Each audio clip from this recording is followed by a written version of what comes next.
Good morning, everybody. It's almost 11:30. Thank you for joining the AirWatch webinar. I'm just going to give some people about 5 minutes to come in. I'm only seeing about 3 people right now, so we're just going to give some people some time in case they're just logging in or anything like that or having technical difficulties. So just hang tight. We'll begin, we'll say around 11:35.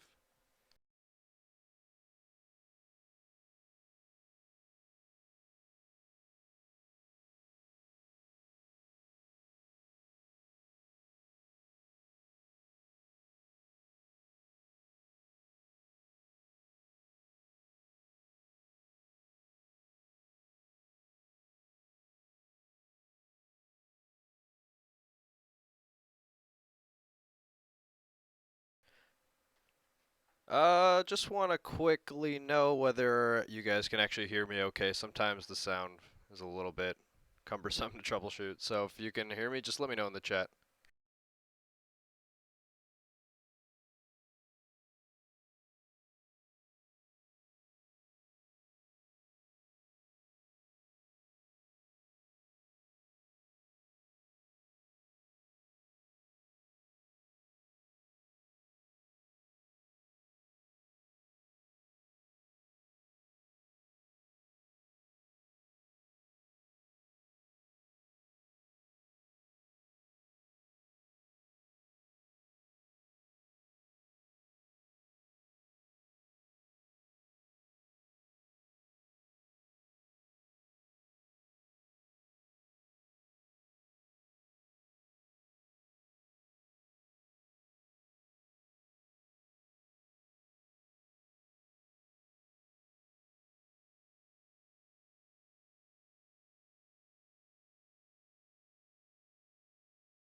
Okay, the time is approaching 11:35-ish. Just gonna give a few more seconds. Oh, we're seeing some more people come in. Hi, Annie. Hi, Win. And let me see if I'm reading that right. Khadija, hello and welcome.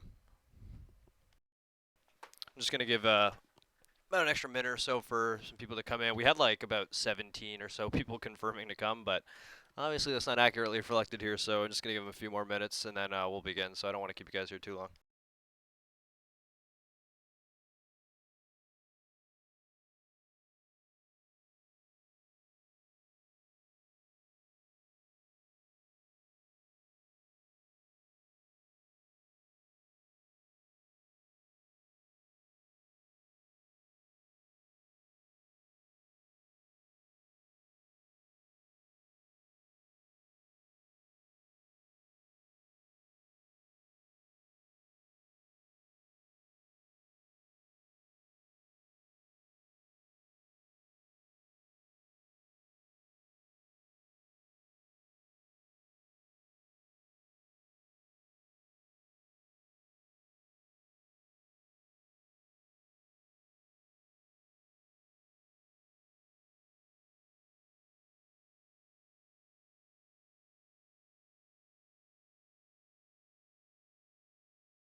Okay, you know what? We're just going to get started now. Thank you, everyone, for joining me. We're going to be doing the AirWatch webinar. Good morning.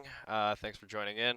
If you haven't already seen the little GIF or GIF or however you pronounce it, if you could just introduce yourself in the chat, let us know what school you're from. It'll help us out with as far as attendance goes, just to see who has attended the webinar. And with that, let's begin. So, actually, sorry, before we begin, I just want to let you all know that the webinar is being recorded and it will be available at the end of the webinar using the same YouTube link that you're watching right now. Also, a forewarning, there's about a 10-second delay between the time that I'm actually saying something through the microphone and it actually reaches your ears, just due to the delay with YouTube. Of course, feel free to ask questions in the chat. I do have my lovely associate here screening the chat room for any questions she can kind of answer on the spot, just so I don't get too diverted from the presentation. But of course, any questions that require a little bit more of a detailed response will be held until the end of the webinar, just for time constraints, in case people need to get back to class. So yeah, feel free to ask your questions. If something's a little bit more complex, we'll probably take it aside and answer it at the end of the webinar where there's a little Q&A period. But quick questions, I'll probably either address it verbally if I see it, or we'll have my colleague here, Israt, answer the question within the chat. So keep your eyes peeled there.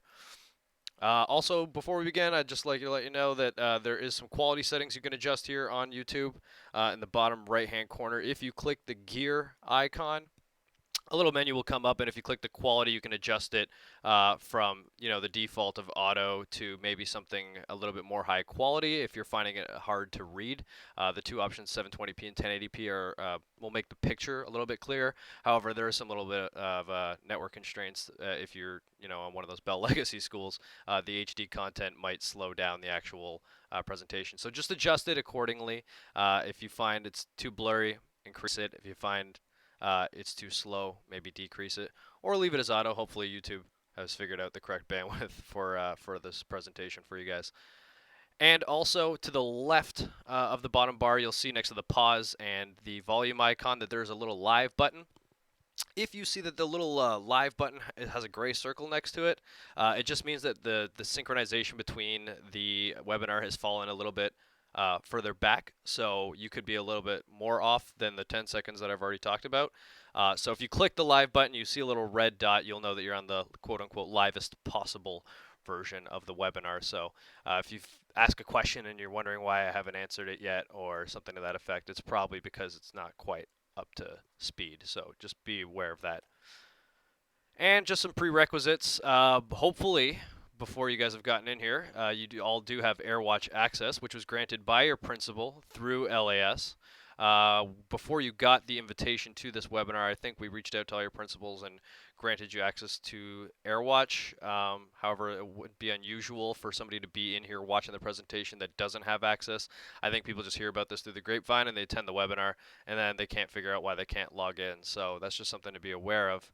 We're hoping that at least you have one device enrolled in AirWatch. So if you guys do want to open up AirWatch, log in and follow along and kind of see what your AirWatch environment looks like, we're hoping that you'll at least have one device enrolled into AirWatch, just so that you can play around with it. As well, there are some links in the video description. The links include the ServiceIT support site for MDM, as well as the actual AirWatch link itself. We got the app request form, some instructions on adding an EMM administrator in LAS, and how to enroll your iPad. So you can check that out maybe at the end of the webinar, or if you find that you need further reading, it's always available in the description. So the objectives for today is we intend to familiarize the schools with AirWatch and managing iPads. So just trying to get you guys up to speed with how this AirWatch product is going to work. We intend to highlight the key benefits of AirWatch and why it is that we decided to go with AirWatch. And as well, we want to demonstrate in a real-world scenario how it is that you'll be using AirWatch in your school. So we'll just begin with what is AirWatch? Well, AirWatch is a mobile device management system / enterprise mobility management system. The two terms can be used interchangeably. So if you hear me say MDM at one end and then EMM at another time, they're the exact same terminology. The idea is the same. It's basically a centralized portal for configuring and managing mobile devices. So basically all our little iPads and soon-to-be Galaxy Tabs, or rather Galaxy Tabs are currently using it, they're all talking to AirWatch at all times. So they're getting configurations and apps and stuff like that. So that is what AirWatch is. So the benefits of AirWatch, particularly with this webinar is going to cover, is iPads. With AirWatch and the iPads, there is an automatic TDSB wireless network access to WLAN TDSB01. So WLAN TDSB01 is our production wireless network. You won't have to join TDSB Wi-Fi where you punch in your employee number and your current password, and then when your password expires, you have to change it again. We want to get rid of that nightmare of a situation. So by default, when an iPad is enrolled in AirWatch, it can automatically join WLAN TDSB01, no credentials required. Easy app installation for multiple iPads. So if you have a bundle of iPads, you can push apps to all of them in one go as opposed to individually picking up each one. Everything is handled wirelessly, so remote wireless configuration and updates. If you need to update your iPad or configure your iPad, it's all done from one centralized portal, which would be the AirWatch portal. And you do all your changes in there, and you push it out to all the iPads, and yeah, it makes it a lot easier in that sense. Also, it removes the requirement for the Apple ID, so you don't have to pick up your iPad, sign in with your Apple ID to the App Store, and then download apps on each individual iPad. They push right from AirWatch, no need for the Apple ID. There's also a consistent experience between the iPads. You'll notice if you do have any AirWatch iPads that they all have the Toronto District School Board logo on the lock screen, and if you unlock the iPad, you'll see that they all have the same blue background. So it's kind of a consistent look and feel amongst all the iPads, which actually can help you identify the iPad if you pick it up and you see one has a background and the other one doesn't. You know that the blue one's probably an AirWatch. There's some built-in security policies preventing students from adding/removing apps, applying passcodes, and locking the device. I'm going to go into a little bit more detail about this a little bit later, but one of the most consistent calls that we were getting prior to the existence of AirWatch was that students would put a passcode on the device. They wouldn't tell the teacher what the passcode was. And as a result, you're trying to use your iPad and it's got this, asking you for a PIN. You don't know what it is. You type it in, it locks out the iPad, and you have to wipe it. So with AirWatch, where there's basically going to be two modes. One's like a student mode and one's like a teacher mode. I'm going to show you that in just a second. But the idea is that one of the benefits here is that students have a more restricted access when they pick up the iPad, and you can have a more unrestricted access through signing in. Also, at the school level, it gives you an inventory of your iPads. So once they're all enrolled in AirWatch, it'll actually be easier for like asset tracking at your school. How many iPads do I have? How many iPads do I need? How many iPads are allocated to, let's say the grade 1s, let's say the grade 2s, grade 3s. With AirWatch, you can actually see a breakdown of all your iPads, the serial numbers, the model numbers, the version that they're running on. So it'll give you just sort of a quick glance of your iPad situation with your school. And who can log into AirWatch? By default, principals can log into AirWatch and AirWatch administrators. Now, AirWatch administrators are you guys. And you were added into AirWatch through LAS, or the local admin system. It's the shortcut in the school the school desktop icon, or desktop shortcut? Desktop shortcut, yeah. The school desktop shortcut, there's a link for LAS, and basically your principals went in, they added you into the AirWatch EMM system, and now you guys are able to log in, hopefully. Of course, it can take up to 12 to 24 hours for the administrators to have access to the console. So if you were added yesterday, for example, you might have some troubles getting in, or it may not let you in. So that might be one reason why. So this demo is going to cover the iPad new look and feel. We're going to discuss navigating the AirWatch console, how to organize your iPads into what AirWatch calls smart groups, and then going off of those smart groups, we're then going to add and remove apps as well as web clips to the iPad. And a web clip, just really quick, is a browser shortcut. It just basically is like a quick link to a website. So on the device side of things, if you are looking at your iPad and you want to know, is this thing enrolled in AirWatch? Quick way to tell, aside from the blue background, is the presence of these two apps. You'll see Agent and Catalog. These are the two fundamental things that come on every AirWatch enrolled iPad. The catalog basically contains a list of all the apps that are applied to the device, as well as optional apps, which I'll show you a little bit more later. And then the Agent app is sort of the brains behind AirWatch. It's what is allowing that iPad to communicate with AirWatch. So you should see the agent app. And actually with that, I'm going to actually just pull up my iPad here so I can give you guys a better idea of the device side of things. Just bear with me 1 second. 1, 2, 3, 4, 5, 6. Yeah, I think that's it. I think it's 5, 6. No, yeah, you're right. 1, 2, 3, 4. Okay. Super secure password. There we go.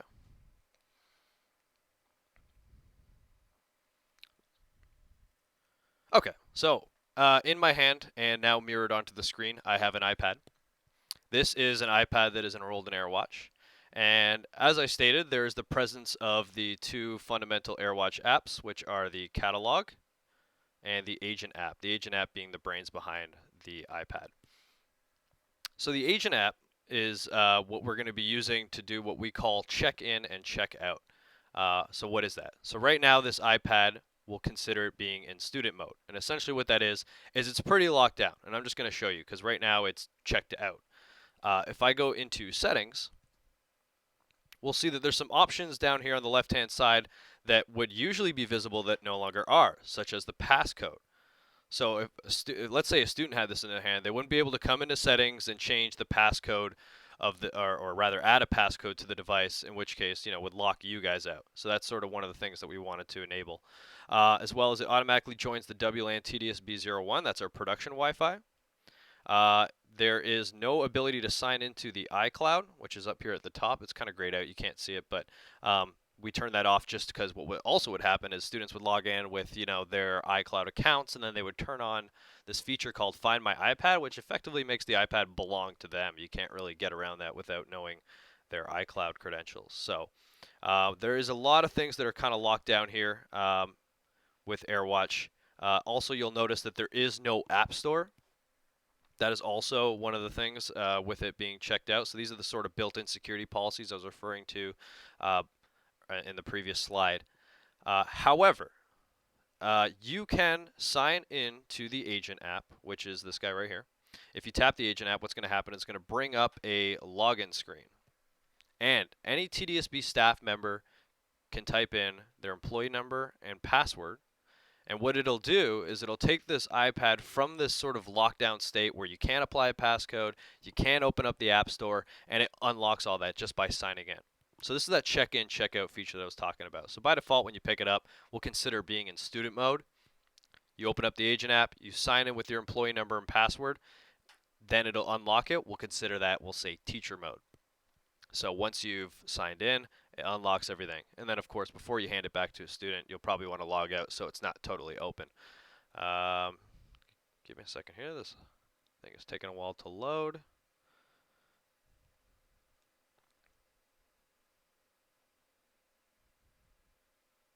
Turn on location services to allow agent to determine. No. Okay. So you type in your employee number here in the username field. So I'm going to put in my employee number. I'm not going to put in my password while you're looking at the iPad. And the reason for that is it shows the characters as you type them. And I don't want the whole world to see my password. That would not be good.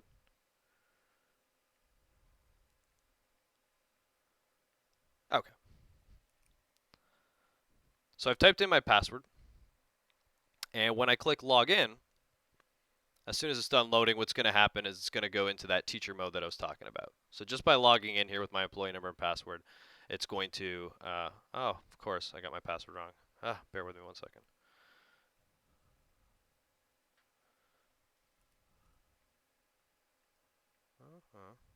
It's that new password policy. It's so long.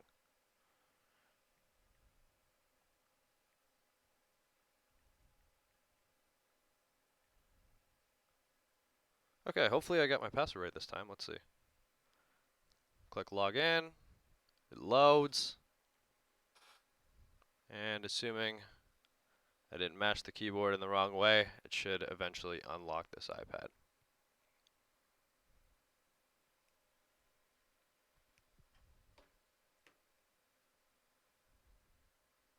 There we go. Success. Perfect. That's what we want to see.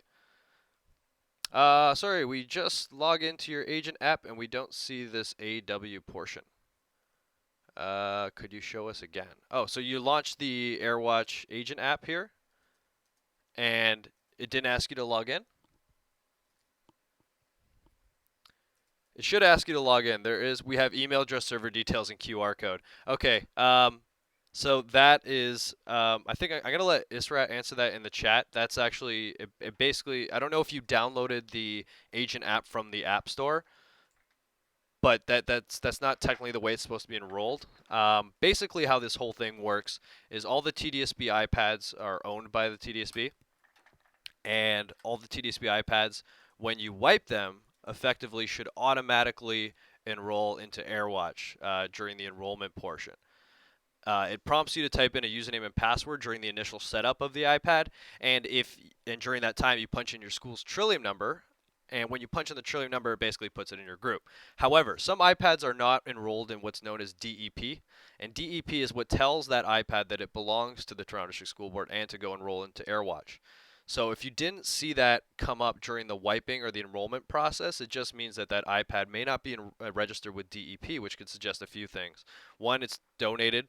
Two, it's purchased through a third party like Best Buy with like a gift card or a school grant.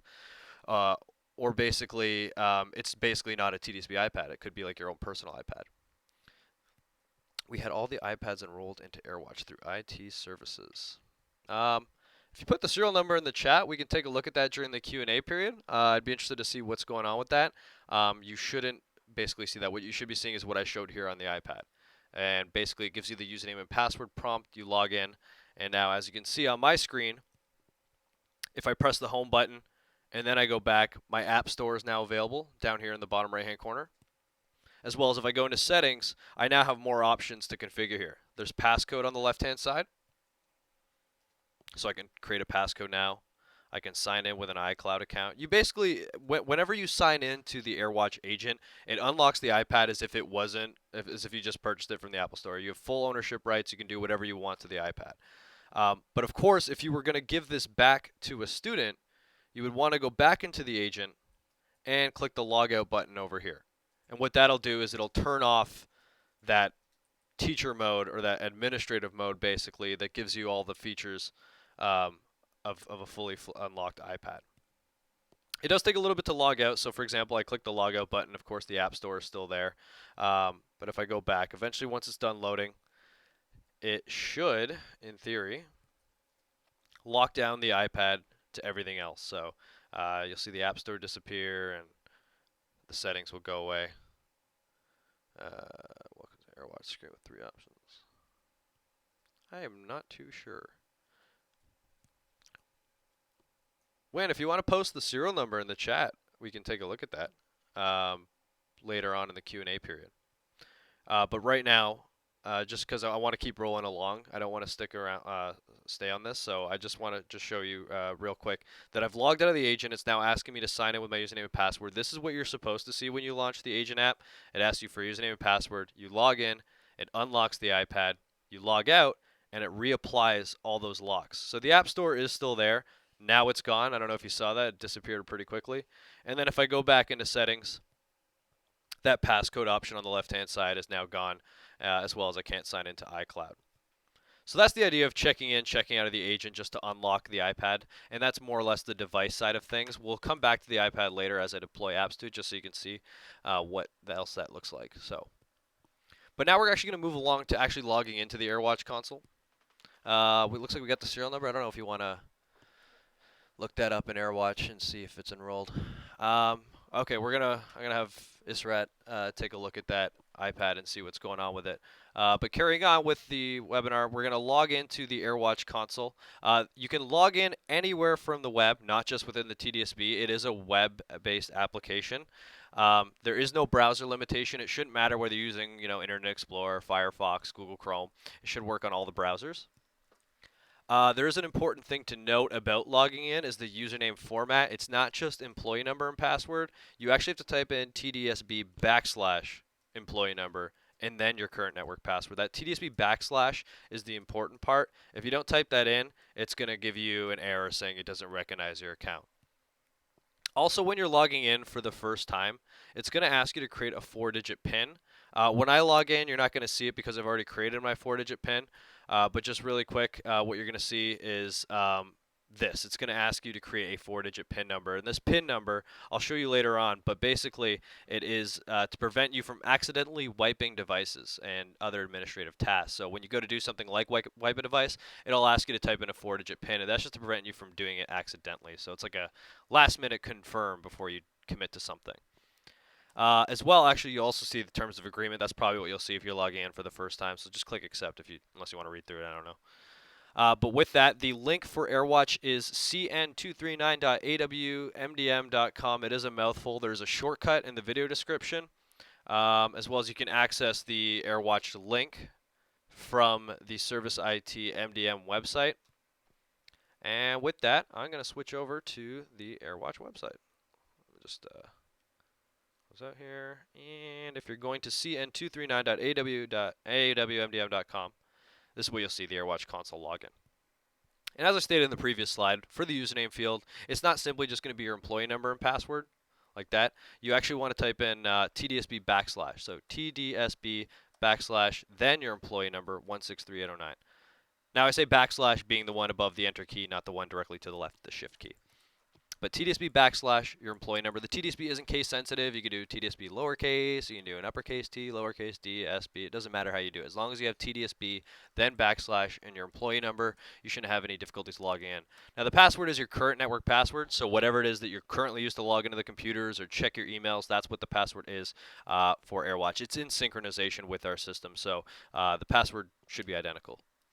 And with that, I'm going to type in my password and click login. Now what you may be seeing if you're logging in for the first time is that accept terms of agreement as well as creating the 4-digit PIN code. Click accept for the terms of agreement, and for the PIN code, just create something you can remember. And of course, if you don't remember what your PIN code is, you can reset it at any time. You can reset your PIN code by going into the settings up here in the top right hand corner and manage account settings. I'll show that later. But when you first log in, what you should see is sort of a statistical breakdown of your environment, what's known as the dashboard. This is the default view of what you see when you first log into AirWatch. It just kind of gives you a breakdown of what your environment looks like. So right now I can see in my particular test environment of here called the test school, I have about 18 devices in here.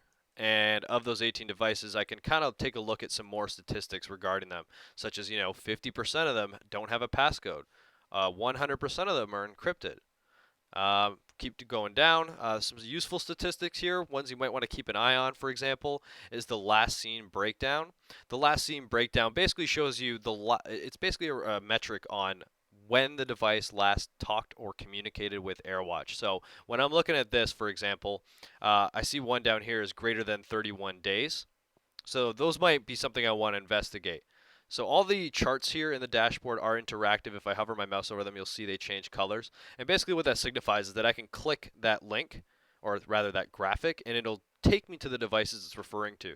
So for example, if I want to see these under the last seen breakdown, these 31 devices here that haven't been, or sorry, not 31 devices, 7 devices that haven't been seen in 31 days or more, I can click this green bar. What it's going to do, it's going to take me over to a list of my iPads that haven't been seen in 30 days or more.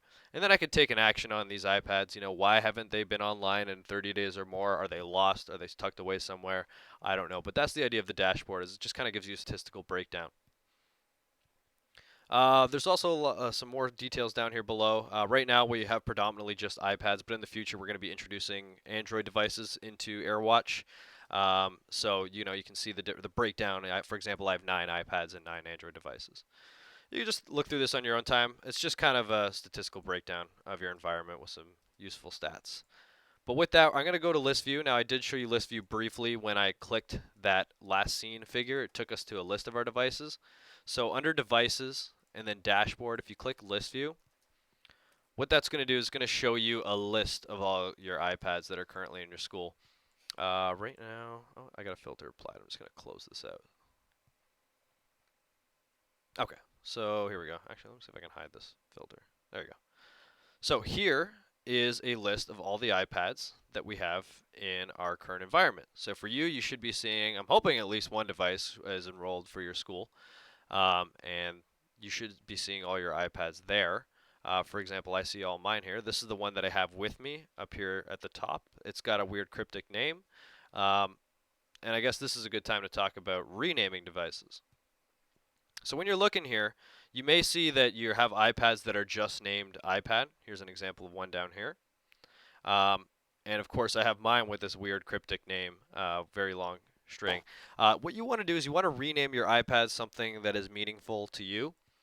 So for the case of this example, what I'm going to do, I'm going to click this little pencil next to the iPad. And what that's going to do is it's going to bring up a little edit box here that'll show me that I can edit the device name. So under the friendly name, I can call the iPad something else that I want. I'm going to call this, we'll pretend that this iPad belongs to a library and that this library has a cart full of iPads. And then this iPad will say is iPad number 6. So with that example in mind, I would probably want to call it something like library cart iPad and then number 6.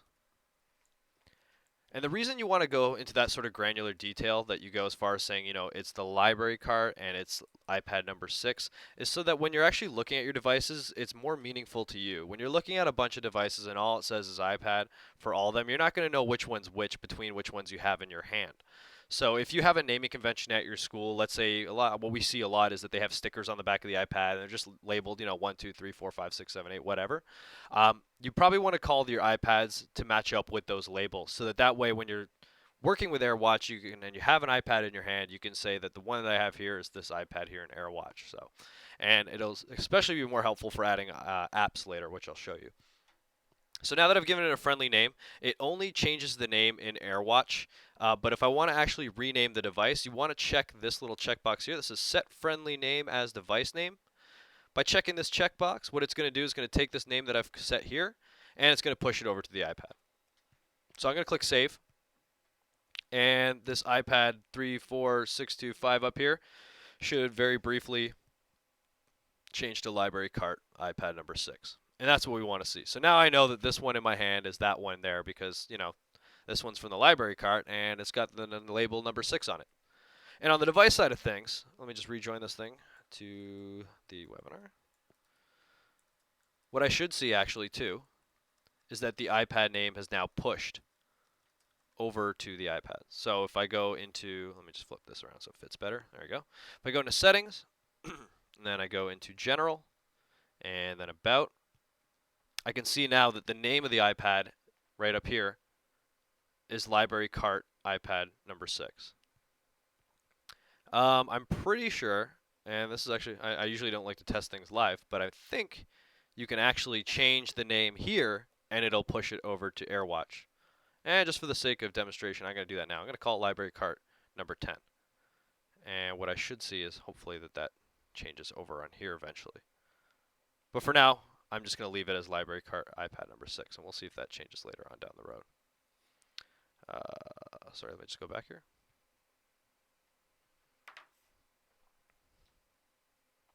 So that's list view. It just kind of shows you all the different iPads that you have here. It shows you also like the platform, what generation of iPad it is. In this case, this is an iPad 4th gen. It's got 32 gigabytes of memory.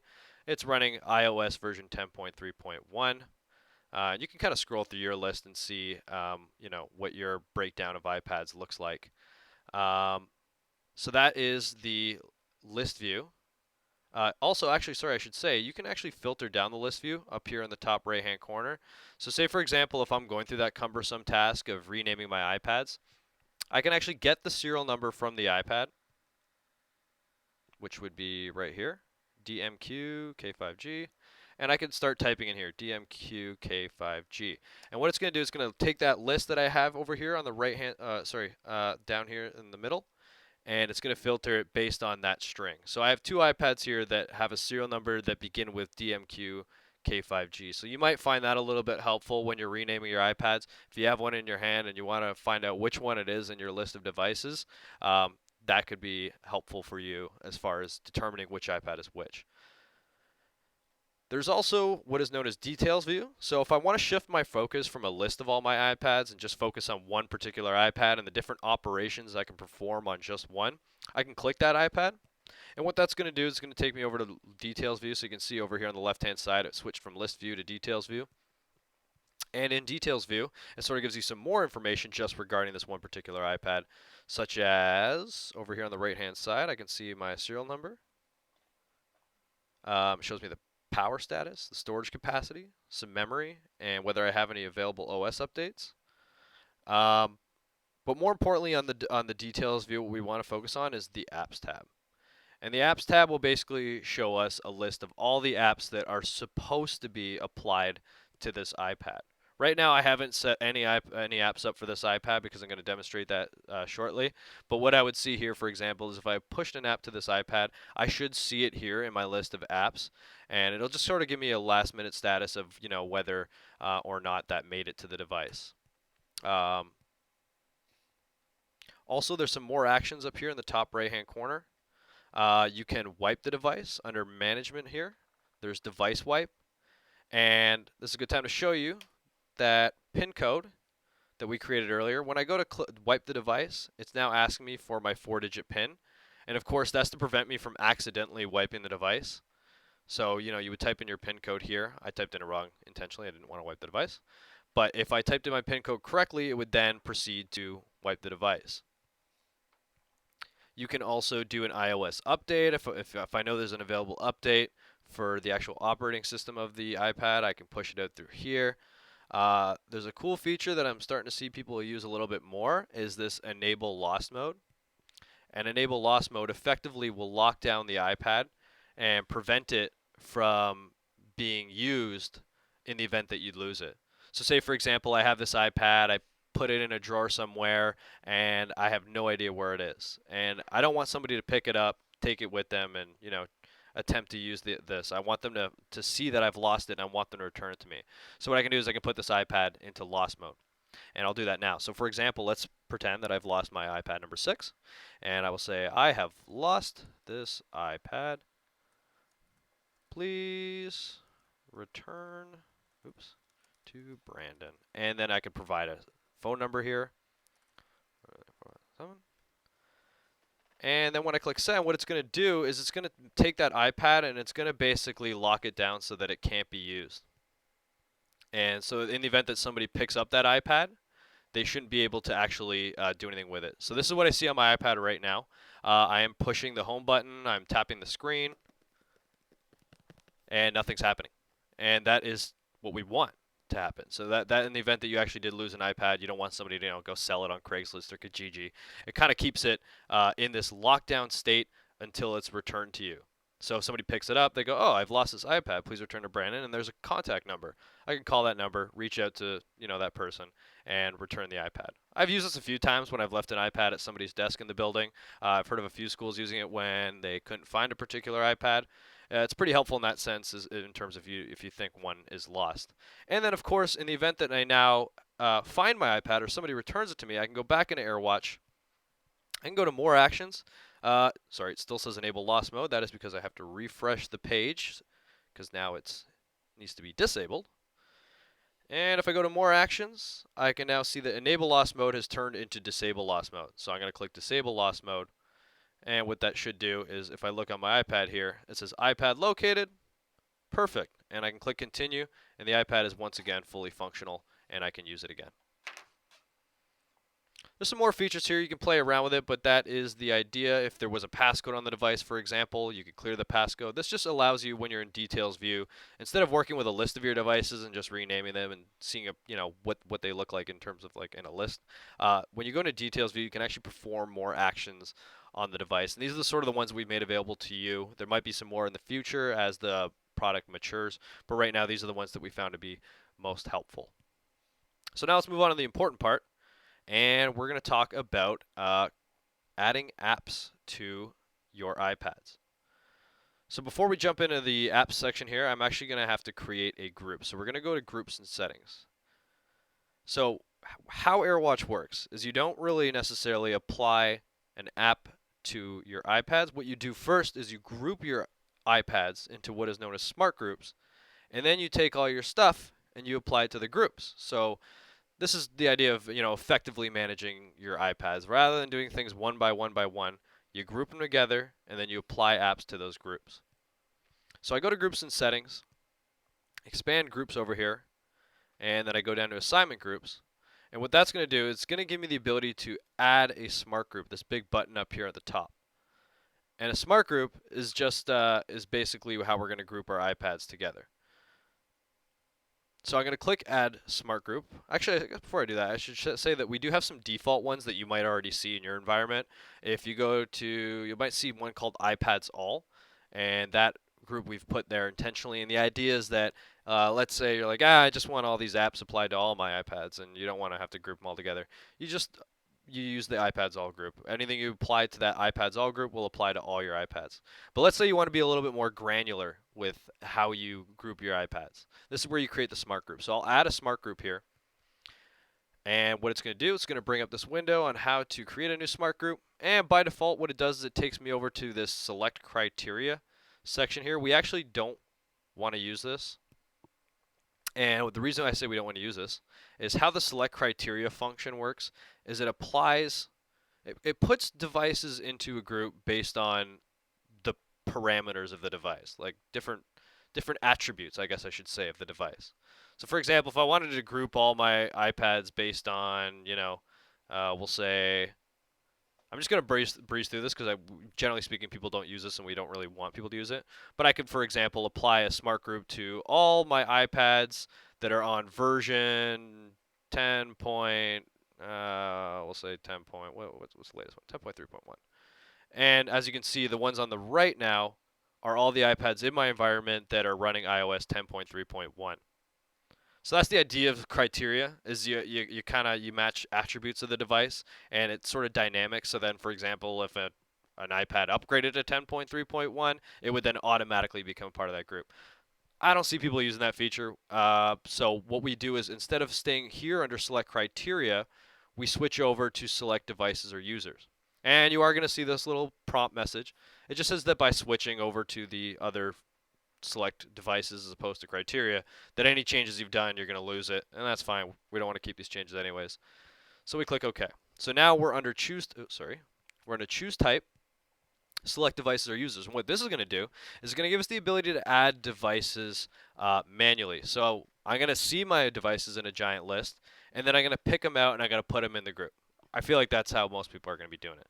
So in the case of our example here, let's say I was building a smart group for all my iPads in the library cart. So the library cart, this is where the renaming of the devices comes in handy. Is now I'm basically, if I put my cursor here, it's going to give me a drop-down list of all my iPads. And if I'm scrolling through this list, I now have to find my iPads. And if I didn't rename them correctly, let's say that here's an example. There's 2 here that are named iPad. If I wanted to put one of these in a group and, I'm not sure which one's which, that's not very helpful for me. So I don't really know which one belongs in this group just based on that name that I forgot to change.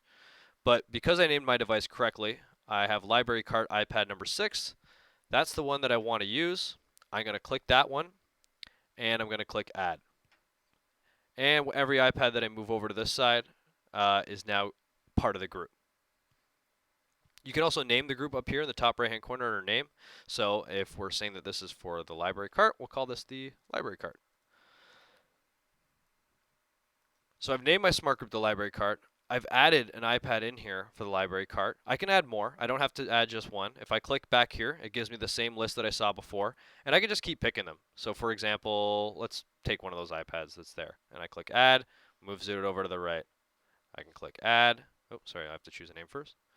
Pick another one, and I move it over to the right. So now I have 3 in my device, and you would just keep going and going and going until you have your iPads grouped the way that you want it to. So say you had, iPads for grade 1s and 2s and 3s, and you had a certain set of apps that you wanted only the grade 1s to use, and a certain set of apps you only want the J, K, or grade 2s to use.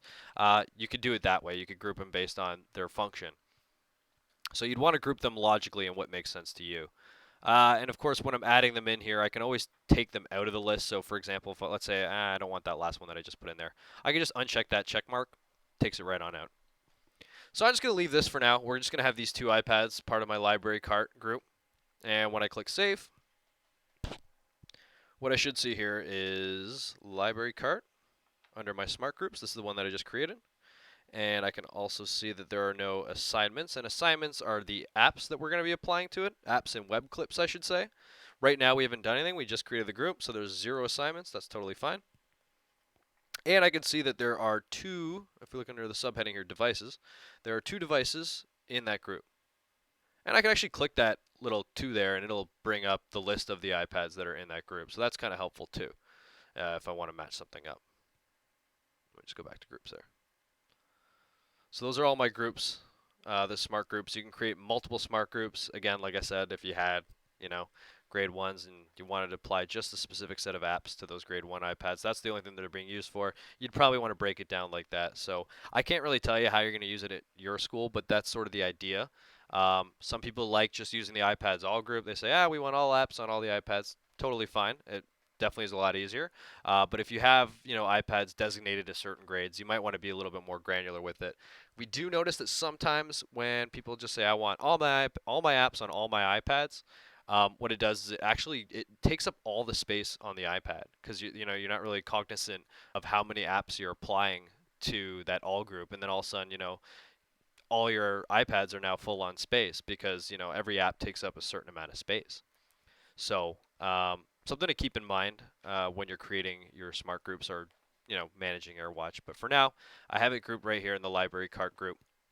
And now we're going to apply some apps to it. So we're going to switch over to the apps and books section over here on the left-hand side. Apps and books. And by default, it takes you into here, which is the list view. You should see 2 tabs, purchased and web. Under the purchase tab is where we're going to see all of our apps. I'm going to talk about web in just a section, but for now we're going to stay under purchased. And just by coming in here, if I look through this list, it looks very funny. I see a bunch of unknowns and these Apple logos.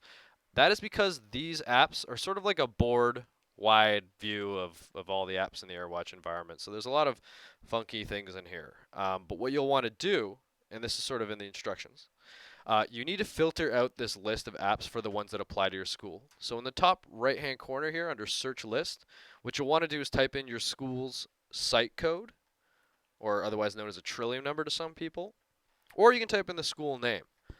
So for example, my school name that I see up here is Test School. So I'm going to type in Test School. And then I'm going to hit Enter. And what it's going to do is it's going to take all these apps board-wide and filter it down to just the apps that apply to me. And now I can see, yes, these are all my apps. Now, a little sidebar here. How did all these apps get here? All these apps are listed here not because that they exist on all my iPads. No.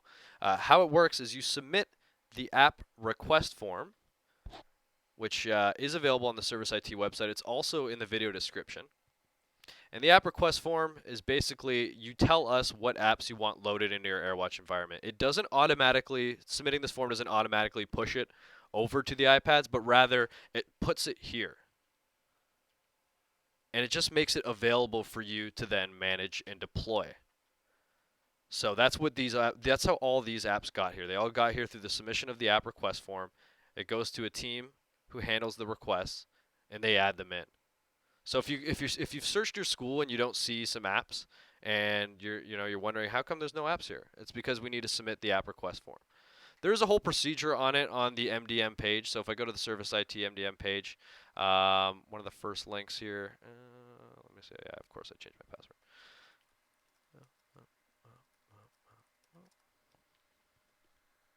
On the ServiceIT MDM page, it shows here. Click here for the app request form for free and paid apps. And there's just a little instruction on how to go about submitting the app request form. You'd click the link here to take you to the app request form. It shows you how to search your apps that you want, and then select the app that you want, and then load it into the form. And when you're submitting the form, it's going to ask you all your details: first name, last name, what's your role at the school, email address, whether you're doing a paid app or a free app, or maybe you want to do both. You want some free and some paid. And when you get to the bottom, this is the part. Oh, yeah, actually, sorry, I have to choose at least that. And then you get to the bottom here, and this is where you enter in your app names. And the form is unlimited. You can just keep clicking this button here, and it'll give you the option to add more and more apps. So what we're encouraging users to do is when you're filling out this form, try to put as many apps as possible. anything you can think of. If you know, maybe survey your teachers, say, hey, what apps do you guys want to see in the on the iPads? You can then get a list, and then you put it in this form, submit it to us, and unfortunately, it does take about, I think it says here, yeah, 10 business days for it to finally process. We are working on improving that process. Right now, it is a little bit slow and cumbersome, but the idea is that you submit the form, 10 business days later, you should see your apps loaded here under the Purchase tab and after searching your school. Do not search the name of the app. So say, for example, I see Angry Birds here, and if I were to search Angry Birds instead of my school name, actually, that's a bad example. All I see is my school. Hang on. Let's try Google Drive. Let's say I wanted Google Drive. Aha. So I can see here that there's one that has my school name in it, which is the one that I want. But then there's also one here that says Toronto District School Board. So I can't work with this one. And that's why we say just search for your school name. So either school name or the school trillium number or site code. In this case, mine's 9991. I can either type in my school name or I can type in the site code. Either one should both bring up the same list of apps. So once I've submitted my app request form, I got the confirmation that they exist in AirWatch. I then see them now here in the list. And now I'm ready to work with them. So let's go manage an app. I'm going to add Google Docs to my iPad. When I click the app, what it's going to do is it's going to bring up this window here. And I just want to show you something really quick. First thing I see right here is application is eligible for device-based management, blah, blah, blah, blah, blah, and a big blue button, enable device assignment. You will see that for every app when you first come in here. It is something we have to press that button the first time. And if we press it, it'll just say, do you want to enable device-based assignment? And you click OK. And then you'll never see that button again. But you do need to press that button. And the reason for that is if you don't press that button, it basically will ask you for an Apple ID to deploy that app, which we don't want. The whole idea of AirWatch is to, forego using that Apple ID.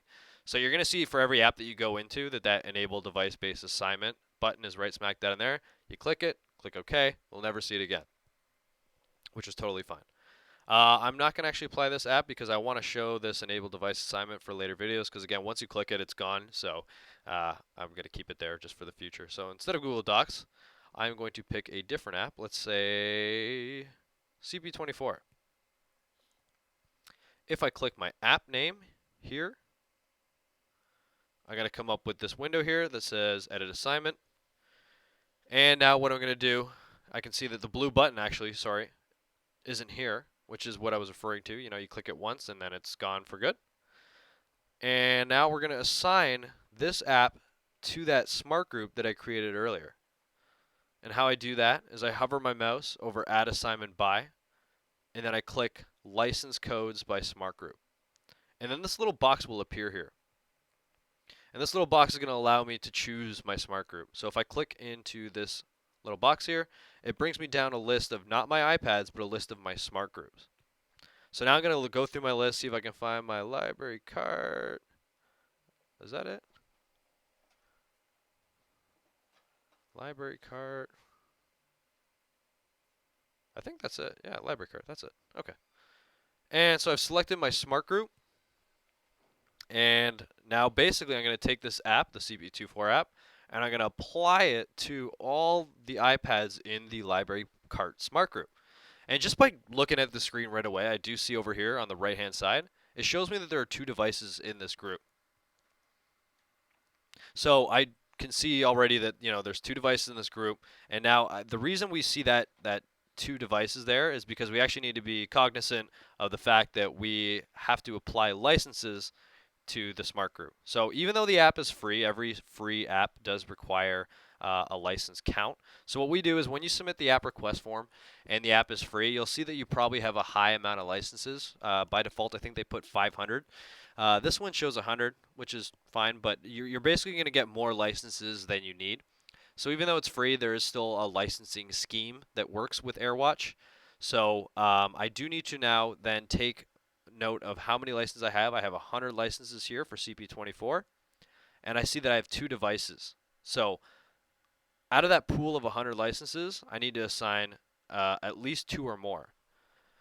Now, why do I say 2 or more? So the reason I say more is that in the future, if I were to, for example, get more iPads and they're now going to go in my library cart, let's say I started off with 2, but next year we're going to purchase, 10 more. I now want to accommodate that growth. So when you're allocating the licenses here, you want to kind of shoot for the moon. So let's say now I know, okay, I'm getting 10 more next year. That's a total of 12. I'm going to put 50. So, shoot for the moon. You can't allocate too many licenses. You're probably not going to use all 500, or in this case 100. So I'm putting a lot of licenses here. And the reason we do that is that in the future, when you do get those new iPads, you're going to basically just add those new iPads to the library cart smart group, and then you're off to the races. They get all the apps and they're good to go.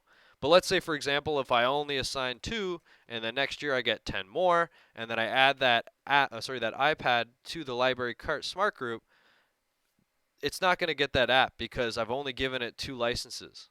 So you just need to sort of accommodate for that sort of possibility of future growth, so you don't have to keep coming back in here and changing these numbers. It just becomes a nightmare. So just shoot for something really high. That's the general idea. I'll put 20. And if I scroll down, there's one more thing we want to see here, and that's the assignment type. And the assignment type is between auto or on demand. I'm going to choose auto, and auto is going to automatically push out that app to the iPad, so no questions asked. I mean, it does take a little bit of time because it's all based on the network, so I could, for example, when I click save, it's going to start right away working towards pushing out this app to my iPads. But on demand puts it in the catalog. So I'm just going to leave it as auto, and I'm going to do another one for on demand just so you can see the difference.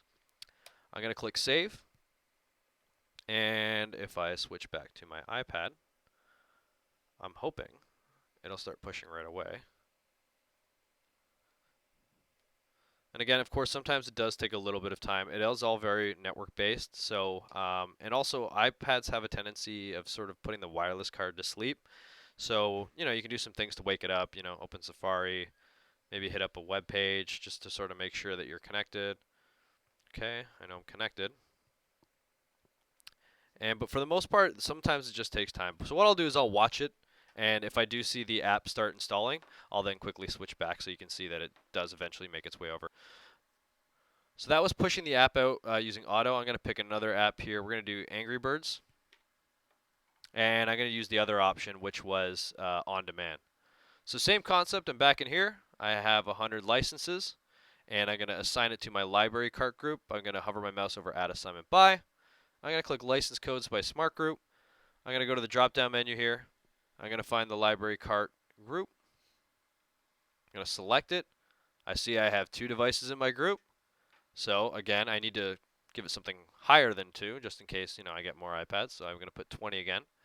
And this time, when I come back down here, I'm going to change the assignment type from auto to on demand, and I'm going to click save. So what I should see on my iPad eventually is the CP24 app should deploy automatically, and then the catalog will show the Angry Birds app. I still don't see it applied, so I'm going to leave that for now, and I'll switch back as soon as I see it. And with that, we're just actually going to move on to web clips. So as I said briefly at the beginning of the presentation, a web clip is basically a shortcut to a page. If I click web, I can then create a web clip. And how I do that is I click the Add Application button. It's going to ask me to select a platform. I'm going to choose Apple iOS because that's what we're working with. Click Continue. And then I'm going to give a name for this web clip. In this case, these are library iPads. We're going to give it the TDSB Virtual Library. And now I need to get a URL for it. I think I bookmarked it up here. Nope. I think it's www.tdsb.on.ca/library. Yeah, I think that's it. Yeah. So let's say I want this page as an option on my iPad so that students can just click it and it'll take them to that particular web page that I want them to see. That's what a web clip is. So when I come back over here, I'm going to put in that URL. So www.tdsb.on.ca/library into the URL field, and that's basically going to push that link over to the iPad. I'm going to go to images. Wait, details, what does it say?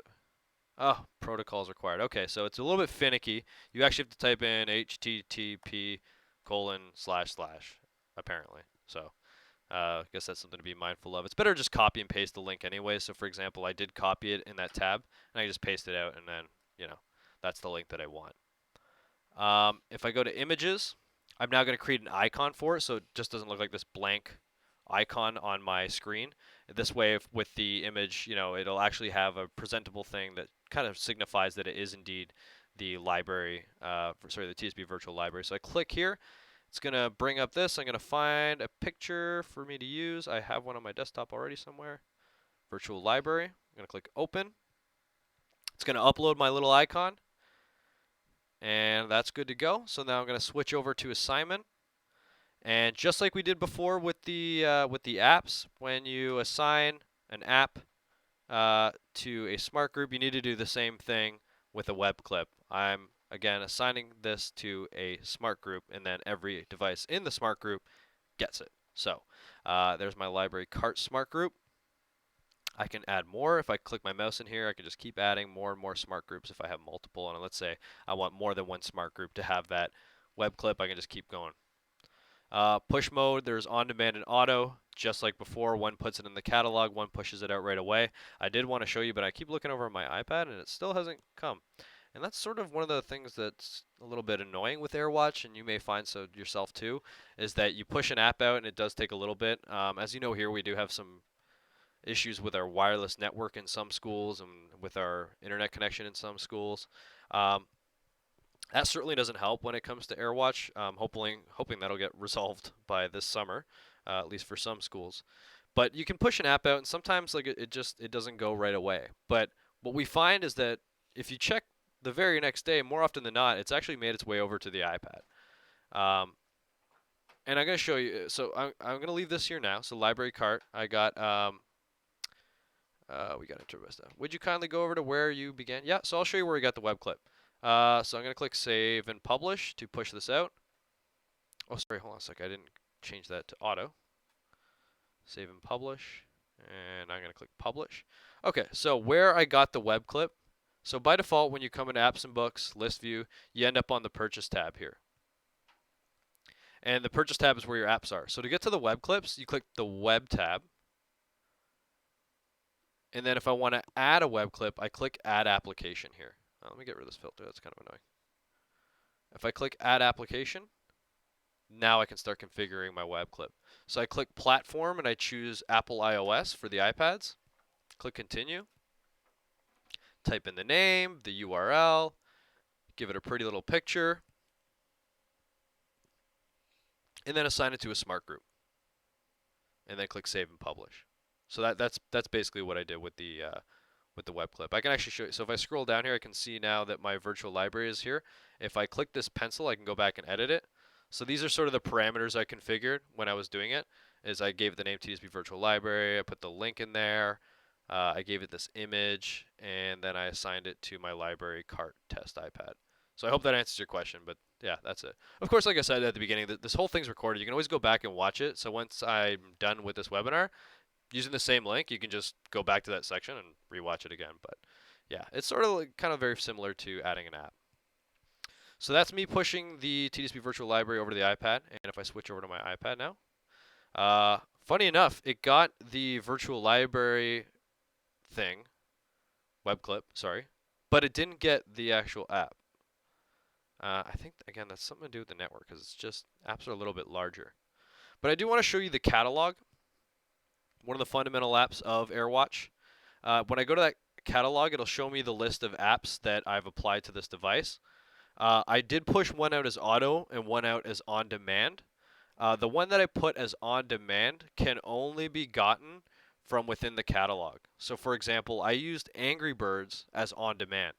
It's not going to push it out to the app right away. It's not going to push it out to the iPad at all. I have to come into the catalog here and tap the install button. Tap the install button again, and then it's going to start installing that app. me see here. Did that work? No? This stuff always happens when we go live. I think the room that I'm in, it doesn't have a wireless access point, so I think I'm pretty far from the wireless. Which is kind of annoying. Let me try that again. Install. Your request install was received. Alrighty. And if I click refresh, processing. There we go. So we can see that Angry Birds is slowly installing. So I did push out CP24 as auto, which means it should eventually come onto this iPad. Why it hasn't is probably related to our network. I'm seeing Angry Birds install very slowly. So you have to get to class. Thank you very much for attending. We're actually at the end of it here anyway, so really not much more to cover. But thank you. Anything you missed, of course, you can just come back and watch the same video. Probably not going to be much more unless people have some questions that you want to revisit. So that was pushing an app out, and now I just kind of want to reverse the process. If I want to remove an app from my iPads, you sort of go backwards from how we did it before. If I go to the Purchase tab, and then I filter by my apps, and let's say I now want to remove that CP24 association here, I can come in here, and if I just click this blue X next to the smart group that I've added in here, it's going to reverse the process. You remove the association, it says right here, deleting the assignment will uninstall the application from all devices belonging to the associated smart group. And that's essentially what you want to do. So if you no longer have a use for an app and you want to get it off all your devices, you come back in here, click the app, click remove, and it'll take it off all your iPads. I'm actually not going to click OK because I still haven't even seen it installed on here, so that's fine. But I do actually just want to show you one thing that has recently changed.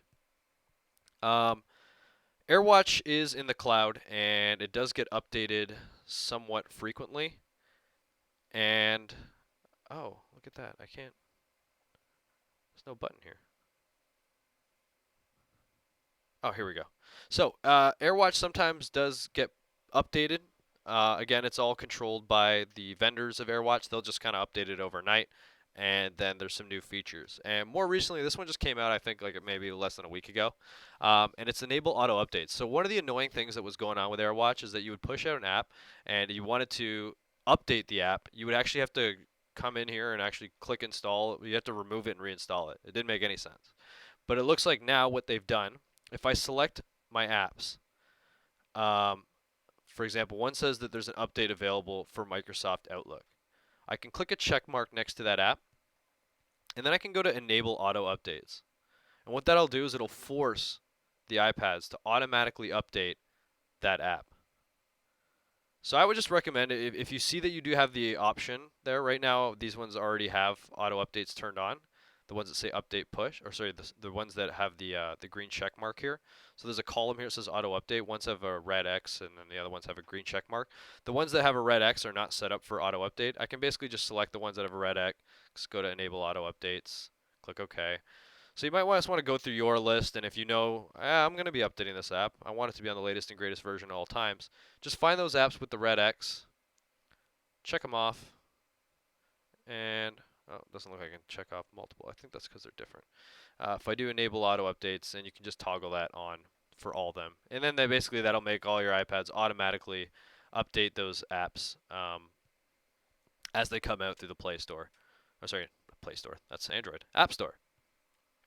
Okay, so we've added an app, we've removed an app, and we've added a web clip. We can also remove the web clip. We can go back to the web tab here, scroll down to our TDSB virtual library, click the edit pencil button here, and again, just like before, I can click that X to remove the smart group. You remove the smart group, you remove the association. If you remove the association, it takes it off the iPad. Oh, finally, let me show you real quick. Sorry to interject my demonstration there. But the CP24 app is finally pushed over to the iPad. So, perfect live lesson of AirWatch. We sometimes hear this, people push an app out and they're like, where is it? I applied it, 20 minutes ago, so in some cases. It takes some time. As you can see, I pushed out that app about 10 minutes ago. It was slated to be installed, and it didn't automatically install despite me choosing auto. If you just give it time, let it think, let it process, eventually it does make its way down. So this probably maybe this like configuration of all your iPads might be something you want to do like at the end of the day while, you know, you put them away at the cart and they kind of just, you know, do their thing overnight. That might be an ideal situation. But as you can see, the CP24 app did eventually make its way down.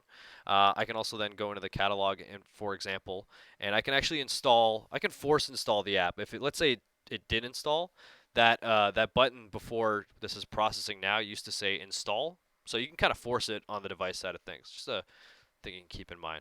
But yeah, I just wanted to show you that the CP24 app did make it. I wasn't just, you know, making that up. It eventually does make its way over to the device if you choose auto. And that's the idea that most people will probably be using is you know, set all your apps to auto. It pushes out to all the iPads. But let's say, where was I? Right, I was removing the TDSP virtual library link. So I click the X next to there, and I click Save and Publish. And what it's going to do, it's going to reverse the process similarly to how I did it with the app, where I remove the smart group association. It then removes it from all the iPads. So I've taken that group out, and if I go back to my iPad, it's gone. So that's pretty much it as far as AirWatch goes. That's sort of the things that we just wanted you guys to be aware of.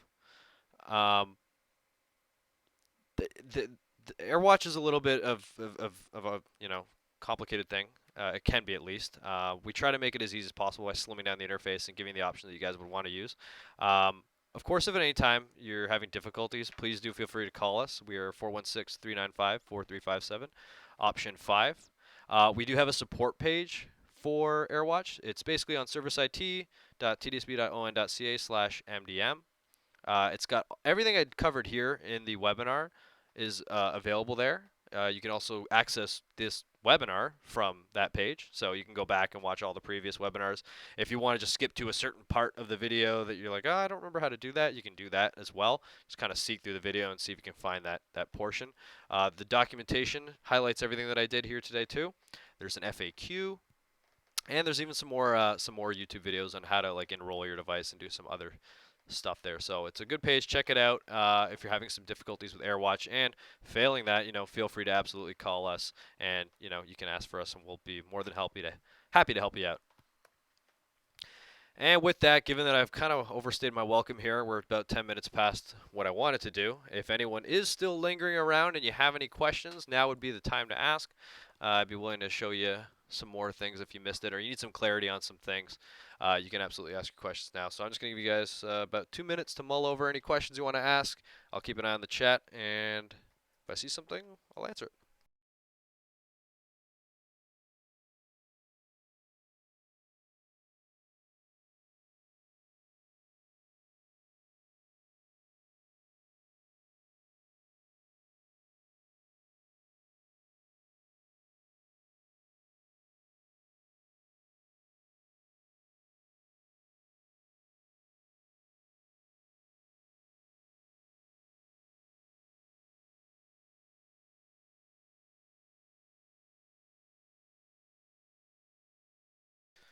Okay, so I'm seeing 6 people watching, and I don't see any questions. I'm just going to give you guys a few moments if you want to ask any questions. I don't see anything.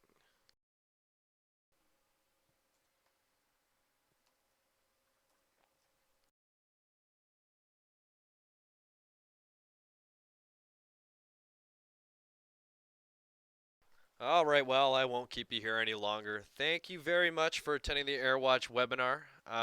Greatly appreciate you guys taking the time out of your day to come learn this product with us. I think it's going to help us out in the long run as far as managing all these iPads. I think we're up to like 30,000 iPads plus board wide. So we were kind of overdue for a product like this to actually help us out in managing it and getting it configured from a centralized point. Of course, like I said, you can contact us at the help desk if you have any questions. Greatly appreciate you guys attending. Thank you very much, and enjoy the rest of your afternoon. Take care.